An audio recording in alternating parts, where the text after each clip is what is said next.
आज हम आपको एक अंधी बूढ़ी माँ का वाक़या सुना रहे हैं।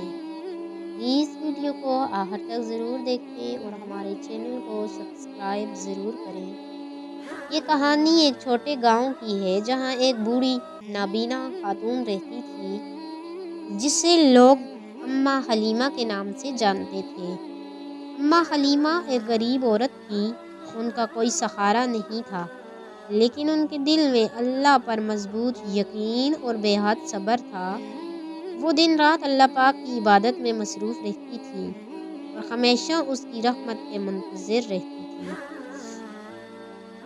अम्मा हलीमा गांव के लोगों के बारे में जानती थी।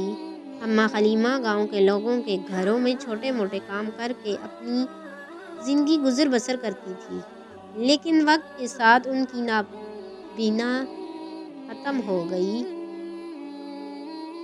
और उम्र की ज़्यादती की वजह से काम करने के काबिल भी ना रही।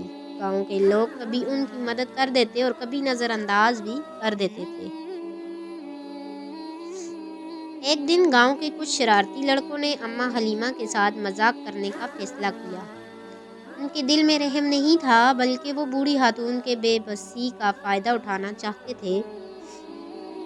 उन लड़कों ने एक शैतानी साजिश तैयार की। उन्होंने एक दिन अम्मा हलीमा के खाने में नशा आवर चीज़ मिला दी और जब वो बेहोश हो गई तो उनमें से एक ने उनके साथ जुल्म किया। अम्मा हलीमा इस वाक़ये से बिल्कुल बेखबर थीं और जब वो होश में आई तो उन्हें कुछ मालूम न था। कुछ महीनों बाद अम्मा हलीमा को महसूस हुआ कि उनके जिस्म में गैर मामूली तब्दीलियाँ हो रही हैं। वो गांव की एक खातून के पास गईं जो उनका ख्याल रखती थी। उस खातून ने अम्मा हलीमा को बताया कि वो हामिला है। ये सुनकर अम्मा हलीमा हैरत और सदमे में मुब्तला हो गईं। वो नाबीना थी, बूढ़ी थी और उनका कोई शौहर भी नहीं था। ये उनके लिए नाकाबिले फ़हम था कि ये कैसे मुमकिन हुआ। वो अल्लाह से मदद मांगने लगी और दुआएं करने लगीं कि उनकी इज्जत और आबरू महफूज रहे। जब गांव के लोगों को इस बात का इल्म हुआ तो वो अम्मा हलीमा पर इल्ज़ाम तराशी करने लगे। किसी ने उन पर बदकारी का इल्ज़ाम लगाया तो किसी ने कहा कि ये अल्लाह का अज़ाब है। गांव वालों का रवैया अम्मा हलीमा के लिए मज़ीद आजमाइश बन गया। अम्मा हलीमा ने अल्लाह पाक के सामने अपने दिल का हाल बयान किया और कहा, या अल्लाह, तू दिलों के हाल जानता है। मेरे दिल की पाकीज़गी का गवाह तू ही है। मेरे लिए आसानी पैदा कर और मुझे इन जालिमों के इल्ज़ामात से बचा ले।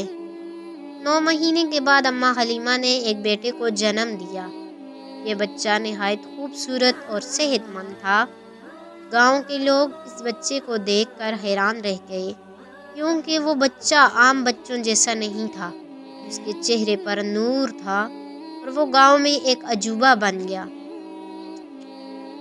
एक दिन गांव के मौलवी साहब ने अम्मा हलीमा से मुलाकात की और कहा, ये बच्चा अल्लाह की तरफ से तुम्हारे लिए एक आजमाइश और रहमत है। अल्लाह ताला कुरान पाक में फरमाता है, बेशक अल्लाह हर चीज़ पर कुदरत रखता है। कुछ दिनों बाद अल्लाह की कुदरत से उन जालिमों का राज फाश हो गया जिन्होंने अम्मा हलीमा के साथ जुल्म किया था। गांव के लोगों ने उन लड़कों को पकड़ा और उनका मुहासबा किया। अम्मा हलीमा को इंसाफ मिला। गांव के लोगों को एहसास हुआ कि उन्होंने एक नेक और मजलूम खातून के साथ ज्यादती की है। बच्चे की परवरिश और अम्मा हलीमा की इज्जत की बहाली। अम्मा हलीमा ने उस बच्चे की परवरिश शुरू की। वो बच्चा गैर मामूली जहानत और किरदार का हामिल था। बड़ा होकर वो एक नेक आलिम दीन बना, जिसने लोगों को अल्लाह की रहमत, सब्र और इंसाफ का दर्स दिया। अम्मा हलीमा की ज़िंदगी बदल गई। गांव के लोग उनकी इज्जत करने लगे, हर का ख्याल रखने लगे। अल्लाह ने अम्मा हलीमा की दुआओं को कबूल किया और उनके सब्र का बेहतरीन बदला दिया। अल्लाह ताला हर चीज़ पर कादिर है। वो मज़लूमों की मदद करता है और जुल्म को बेनकाब करता है।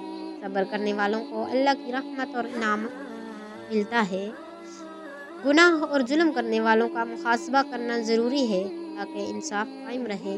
اللہ کی رحمت مظلوموں کے لیے ہمیشہ موجود ہے، شرط یہ کہ وہ اس پر ایمان رکھیں۔ ہمیں صبر، ایمان اور اللہ کی قدرت پر بھروسہ کرنے کی تعلیم دیتا ہے۔ اللہ تعالیٰ مظلوم کی دعا کو کبھی رد نہیں کرتا اور اسے انصاف ضرور عطا کرتا ہے۔